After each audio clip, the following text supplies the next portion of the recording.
काम नहीं करेगा। वो दो चूतियों को पकड़ के ले आता है और उनसे अपनी तू मन की बात सुनाता है। को कलंकित करने का कोई बड़ा मतलब इससे बड़ा और इससे घटिया कोई दूसरा वो नहीं हो सकता है। आज कहां मर गए वो आरएसएस के धर्म के ठेकेदार दलाल? आज वो कहां मर गए जो जय श्री राम का चुनाव के टाइम में, सिर्फ चुनाव के टाइम में ये हरामी के पिल्ले नजर आते हैं झंडा वस्त्र? क्यों बे हरामी की औलादों और एक चूहे के बच्चों, तुम लोग का ईमान धर्म क्या सिर्फ चुनाव के समय में ही हराम के पिल्लो जागता है? क्या तुम साले सिर्फ चुनाव जीतने के लिए पैदा हुए हो और चुनाव के टाइम में हिंदू मुसलमान करने के लिए पैदा हुए हो?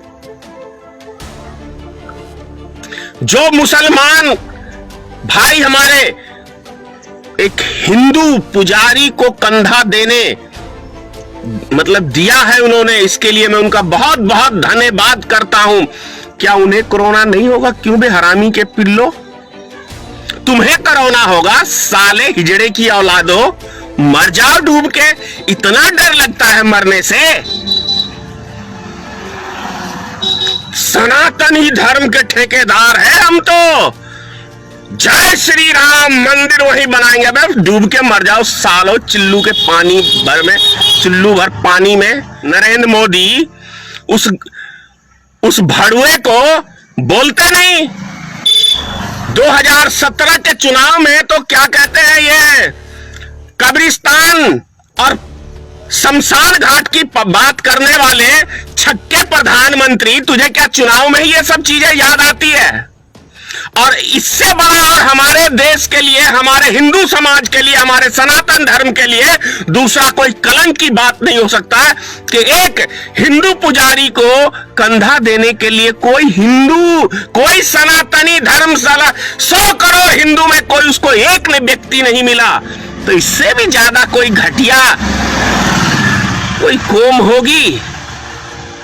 शर्म आता है मुझे, मैं सनातनी धर्म में पैदा लिया हूं। अगर यदि ये हाल है, ऐसा न्यू इंडिया बनाया है इस भड़ुए नरेंद्र मोदी ने और इस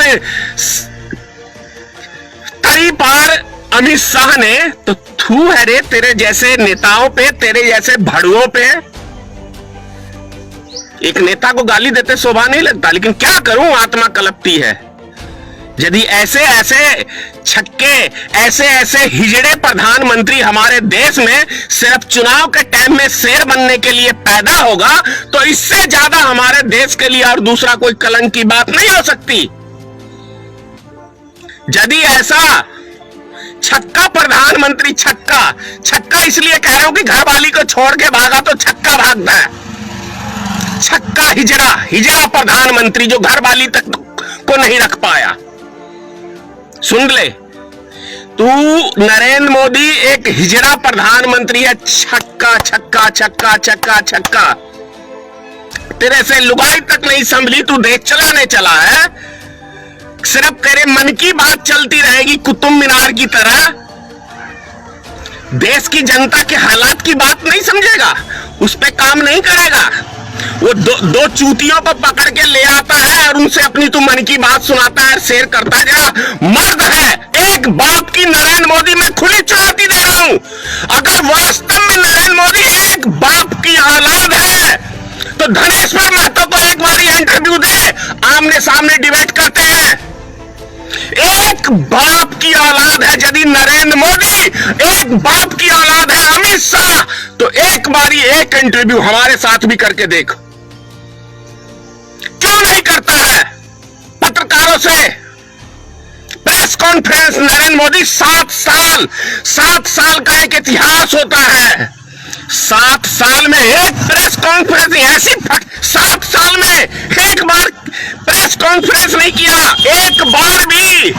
इससे पता चलता है रे चूहे, तुमने क्या किया इस देश की ऐसी तैसी ठोकी है। अबे दल्ले, अमित शाह और नरेंद्र मोदी, तू एक नंबर का दल्ला है, भड़ुआ है, भड़ुआ। और भी किसका? अडानी का और मुकेश अंबानी के दल्लो हो तुम लोग, इसीलिए नहीं फटती है तुम दोनों की।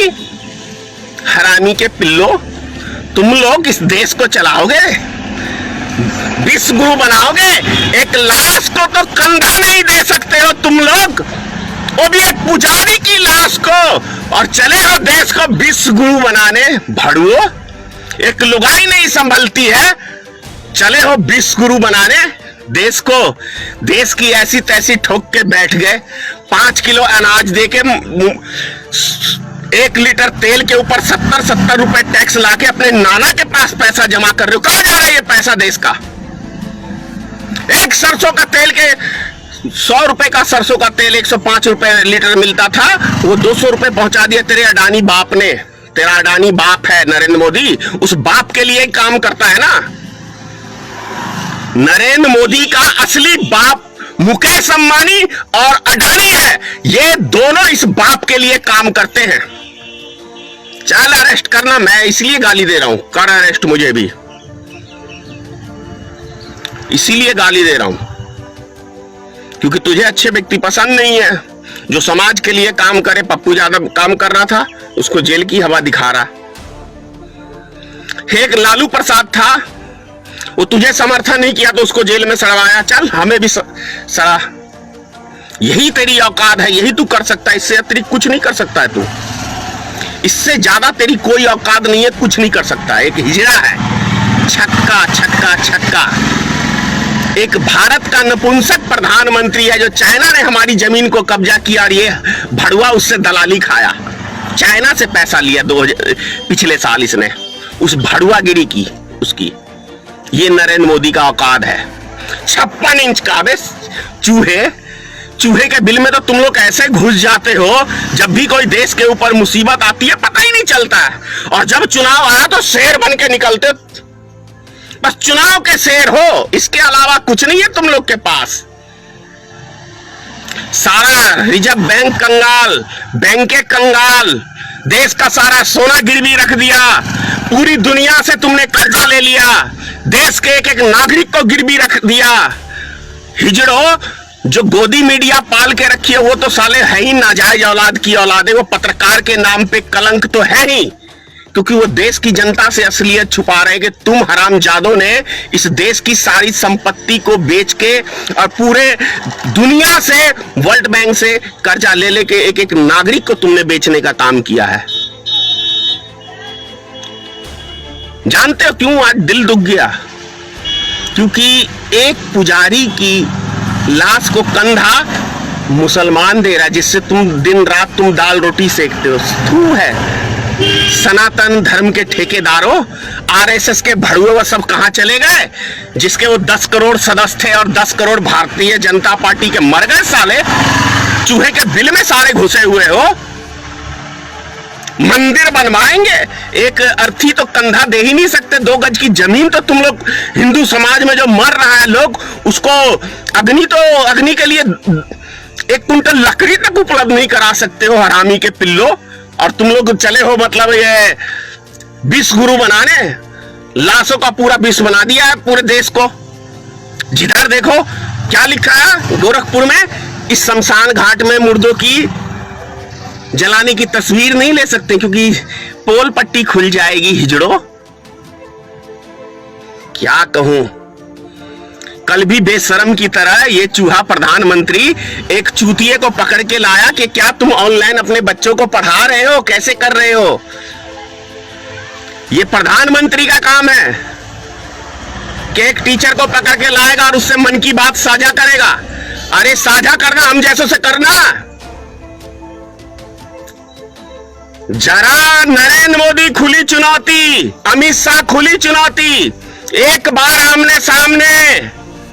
हम भी सवाल जवाब करते हैं, कितना काम कर लिया देश के लिए, जरा हम भी तो पूछ लें 1-2। 7 साल में एक भी प्रेस कॉन्फ्रेंस नहीं, और बोलने की तमीज तो अमित शाह को वो है कि देश की जनता ने सर पे बिठा दिया तो जनता को बोलता अरे ओ रे ओ सुन। ये है भैया, मुझे तो कोई गृह मंत्री और प्रधानमंत्री मुख्यमंत्री नहीं बनना, इसलिए मेरी भाषा तो है ऐसे नेताओं के लिए मेरी